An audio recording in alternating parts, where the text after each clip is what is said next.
स्मृति में श्रीमती पद्मा जैन, गुना, मध्य प्रदेश। श्री विवेक कुमार जैन, श्रीमती सुषमा जैन, वैशाली जैन, वैशालिका जैन, सिंगापुर। श्री पवन लाल जी, श्रीमती मनोरमा, श्री धर्मेंद्र, श्रीमती वर्षा, श्री भूपेश, श्रीमती नम्रता, निलय, धैर्य, दर्शिल, मोक्षा, समस्त धीरावत परिवार।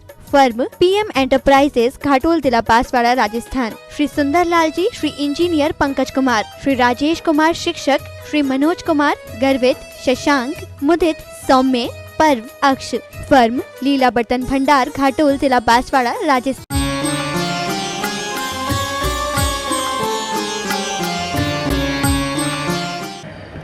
भगवान ने दीक्षा धारण की और दीक्षा के साथ साथ 4000 मुनिराजों ने भी उनके साथ दीक्षा धारण की। दीक्षा लेते ही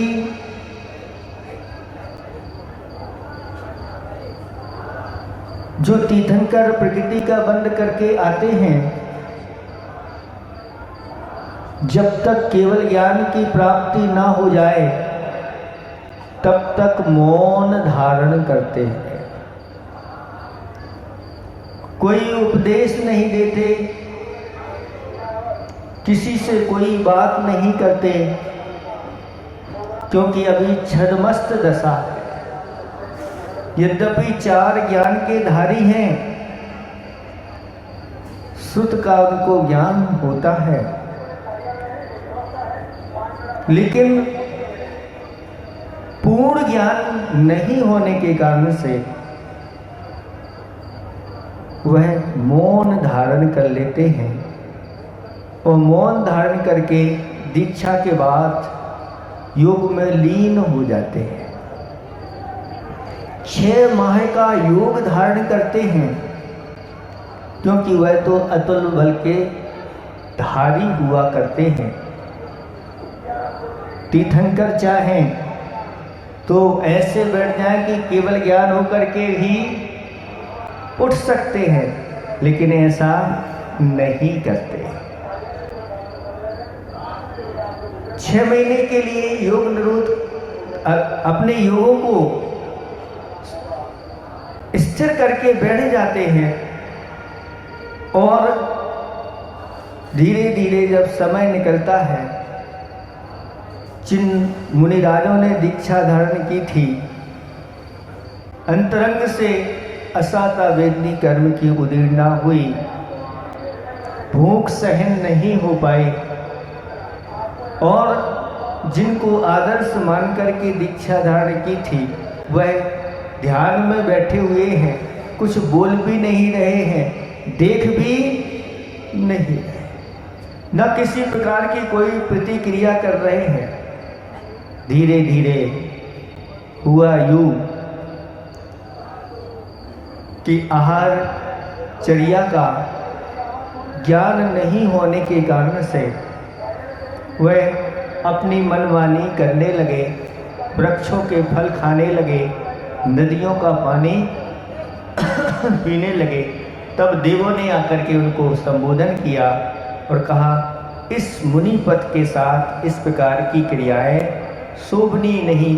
तब उन्होंने अपने अन्न वेश बना करके चर्या अपनी करने लगे। जैसे ही 6 माह पूर्ण हुए और भगवान आहार के लिए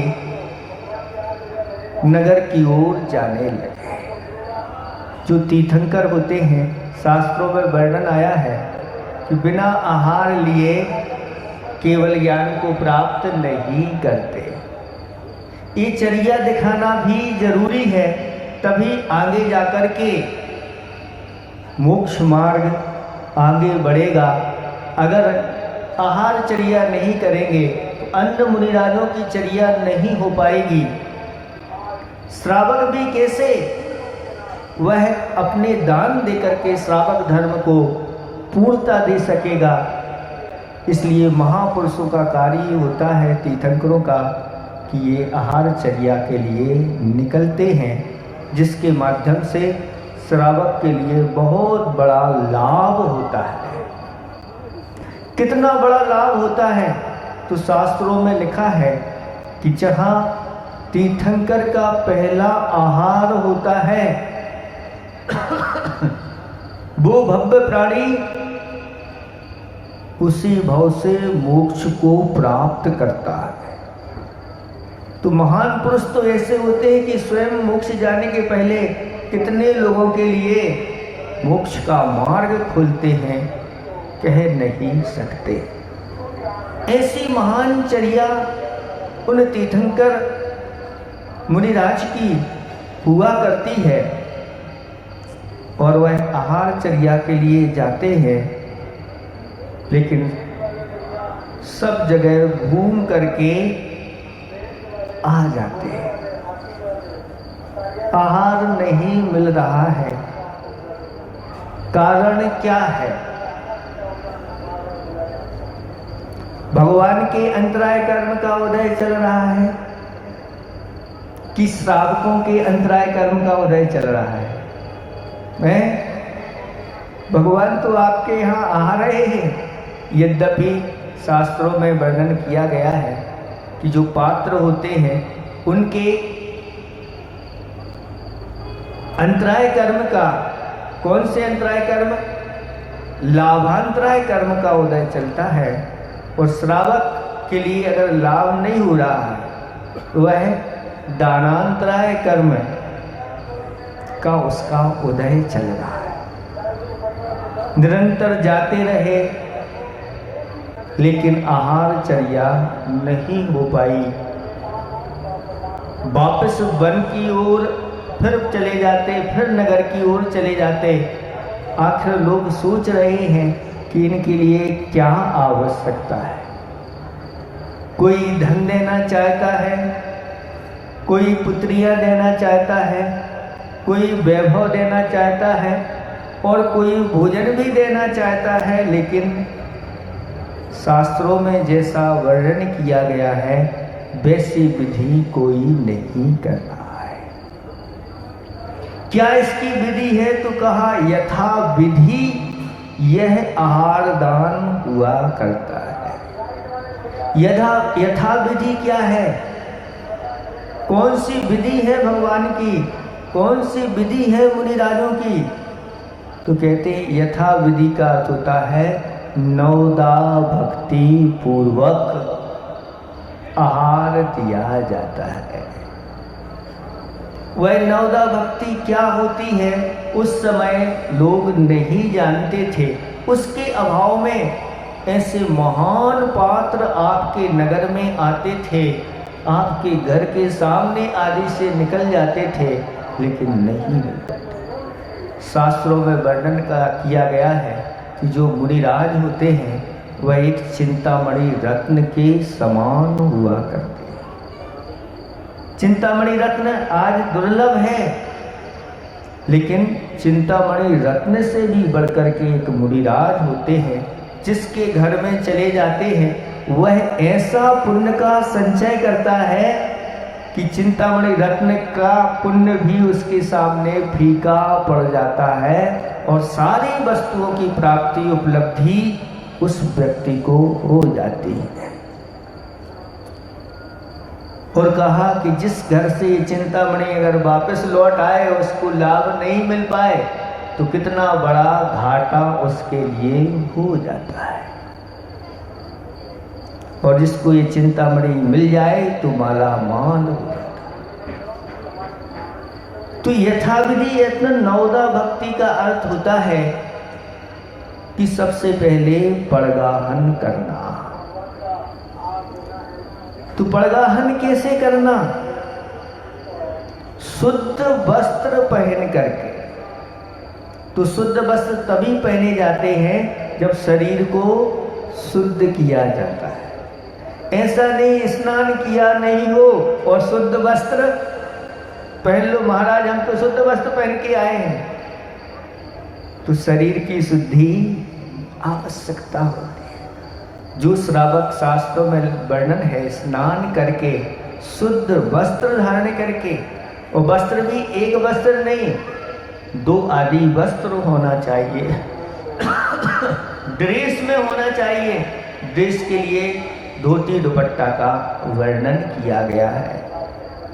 और महिलाओं के लिए साड़ी की व्यवस्था प्रकार की बताई है। वह भी वस्त्र कैसे हो तो उनका वर्ण भी काला नहीं हो, नीला नहीं हो, लाल नहीं हो, फिर कैसा हो, सफेद हो, पीत वस्त्र आदि इस प्रकार के वस्त्रों का वर्णन किया गया है। जब इस प्रकार से वह खड़ा हो जाता है, इंतजार करता है अतिथि का, और जब अतिथि आते हैं तो पड़गाहन करता है, यानी विनय के साथ हाथ को जोड़ करके मंगल वस्तु लेकर के झुकता हुआ और गदगद होता हुआ वह मुनिराज का पड़गाहन करता है। कई लोग हैं पड़गाहन के लिए खड़े हो जाते हैं लेकिन उदास से बने रहते हैं। हे स्वामी अत्रो अत्रो अत्रो, झुकते नहीं और तनते चले जाते हैं। नहीं, जितने आप झुकोगे, जितनी आपकी भक्ति होगी उसके अनुसार ही वह पात्र मिलते हैं। ये सहज पात्र नहीं हुआ करते। आनंद के साथ खड़े होकर के उनका पड़गाहन किया जाता है। हे स्वामी अत्र अत्र तिष्ठ तिष्ठ, अत्र अत्र गत अने यहाँ यहाँ, आइए आइए, तिष्ठ तिष्ठ, ठहरिए ठहरिए, इस प्रकार की धुनी करते हैं। और वह मुनिराज आ जाते हैं तो उनकी कितनी परिक्रमा लगाना चाहिए? 3 परिक्रमा लगाना चाहिए। क्यों लगाना चाहिए? क्योंकि वह रत्नात्रय के धारी है। हे भगवान, इन रत्नात्रय धारी मुनिराजों की परिक्रमा लगाने से एक दिन रत्नात्रय की प्राप्ति होती है, 3 लोक के राज्य की प्राप्ति होती है, ऐसा शास्त्रों में कहा गया है। और पड़गाहन करके फिर बड़ी भक्ति के साथ उनको अपने रसोई घर में, जिसको चौका बोलते हैं, चौका का क्या अर्थ होता है? जहां 4 प्रकार की शुद्धि होती है। कौन सी शुद्धि? द्रव्य शुद्धि, द्रव्य यानी वस्तुओं की शुद्धि, उसमें जो देने वाली वस्तुएं हैं उनकी शुद्धि, उनकी मर्यादा, जल भोजन आदि की, और साथ साथ में श्रावक की भी शुद्धि होती है, ये द्रव्य शुद्धि कहलाती है। दूसरी भाव शुद्धि होती है, क्षेत्र शुद्धि। क्षेत्र शुद्धि में वह स्थान जहाँ आहार चर्या मुनिराज की कराना है पवित्र होना चाहिए। अपवित्र वस्तुओं का वहाँ पर स्थान नहीं होना चाहिए। चौके में ऐसी वस्तुएं नहीं रखना चाहिए जो अपवित्र होती हैं। उन अपवित्र वस्तुओं को अलग करके ही चौके की शुद्धि, क्षेत्र की शुद्धि।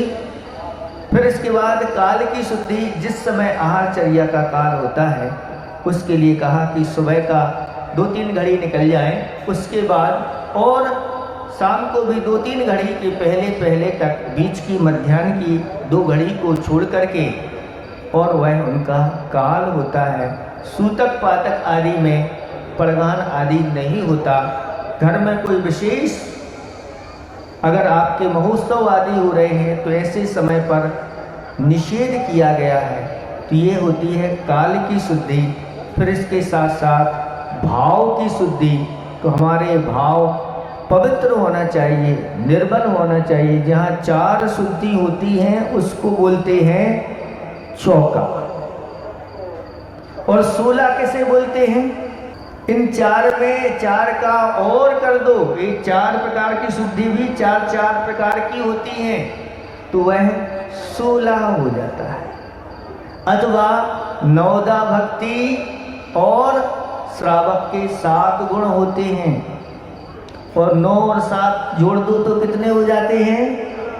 16। ये भी 16 कहलाता है क्योंकि श्रावक 16 का है, यानी सप्त गुणों से युक्त है, 9ता भक्ति से युक्त है, उसका नाम 16। और आप 16 में सिर्फ छूने का वाला ही 16 चलता है। और भी शास्त्रों में कहा है कि श्रावक के आश्रित उद्गम आदि दोष होते हैं, वह 16 दोष होते हैं। उन 16 दोषों से रहित जो भोजन हुआ करता है, आहार हुआ करता है, वह 16 का कहलाता है। इसलिए श्रावक कहता है महाराज हमारे उद्गम आदि दोषों से रहित यह 16 का भोजन है, नवदा भक्ति से युक्त है, सप्त गुणों से युक्त है और 4 प्रकार की शुद्धि में भी जो 4 प्रकार की शुद्धि होती है वह भी हमारा यह 16 का है। ऐसे उस चौके में प्रवेश कराते हैं। तो प्रवेश करने के पहले जब आप लोग चौके में प्रवेश करते हैं, मुनिराज को देखना चाहिए मुनिराज किस प्रकार से अपने पैरों को धोते। ऐसे नहीं ऊपर ऊपर धो लेते हैं, पीछे से लेकर के आगे तक वह अपने पैरों को धोते हैं। इसी प्रकार से आप लोगों के लिए भी, क्योंकि यहाँ से वहाँ तक चल के जाते हैं, पैरों में धूल आदि लगती है, उसको पूर्ण रूप से धो लेना चाहिए। वस्त्रों को भी ऐसे वस्त्र पहनना चाहिए जो वस्त्र धरती का स्पर्श नहीं करें। कई लोग इतने नीचे तक कर लेते हैं कि धरती की धूल उन वस्त्रों के माध्यम से साफ होती चली जाती है और उधर मात्र अकेले पैरों को धोते हैं तो ये शुद्धि नहीं बन पाती। इसके साथ आपको ये कार्य करना चाहिए। तो जैसे ही मुनिराज अंदर जाते हैं तो उच्चासन उनके लिए कहा जाता है, हे स्वामी उच्चासन पर विराजमान होइए। आसन भी ऐसी हो जो हिल्ली डुल्ले वाली आसन नहीं हो, नहीं तो कोई जीव आकर के उसके नीचे मर सकता है। ऐसी आसन प्रशस्त दिशा में, जहाँ पर अच्छी तरह से प्रकाश आ रहा हो, जहाँ दोनों तरफ से अनुकूल हवा उनके अगर आ रही हो, गर्मी के समय में या बरसात आदि के समय में हवा की आवश्यकता होती है, तो शीतकालीन में ऐसे स्थान पर खड़ा किया जाता है जहाँ हवा आदि ना लगे। इस प्रकार से फिर उनके पाद प्रक्षालन किए जाते हैं। उस पाद प्रक्षालन करते समय अपने आप को वह धन्य मानता है, धन्य है आज ऐसे चरणों की रज हमारे लिए। और पाद प्रक्षालन करके उस गंधोदक को अपने सिर पर धारण करता है और फिर हाथ धो करके उनकी पूजन अष्ट द्रव्य से करता है। एक एक द्रव्य के माध्यम से वह पूजा करता चला जाता है। चूंकि उस समय आहार की भुखता रहती है तो वह पूजन बड़ी नहीं की जाती, नहीं तो बड़ी पूजन आप लोग कर दो, लेट हो गए हैं, ठंडी का समय है, तो वह संक्षेप में ही उनकी पूजन की जाती है, अच्छे तरह से भावों के साथ। और अष्टद्रव्य से पूजा करने के बाद फिर उनको बैठ करके नमस्कार किया जाता है। ये नवदा भक्ति में एक नमस्कार है, नमोस्तु, गवासन से बैठ करके और नमोस्तु करते हैं। इस प्रकार से फिर उनके लिए शुद्धि बोलते हैं, मन शुद्धि, वचन शुद्धि, काय शुद्धि। लोग भोजन तो शुद्ध बना लेते हैं लेकिन शुद्धि शुद्ध नहीं बोलते। बहुत सारी भीड़ होती है, उस भीड़ में एक पहले बोलता है हे स्वामी मन शुद्धि, तो दूसरा कहता है हे स्वामी वचन शुद्धि, और तीसरा आके कहता है हे स्वामी काय शुद्धि। एक साथ नहीं बोलते, कोई मन शुद्धि बोलता है, कोई वचन शुद्धि, कोई काय शुद्धि, और एक तो वो है वो कहते काय की शुद्धि।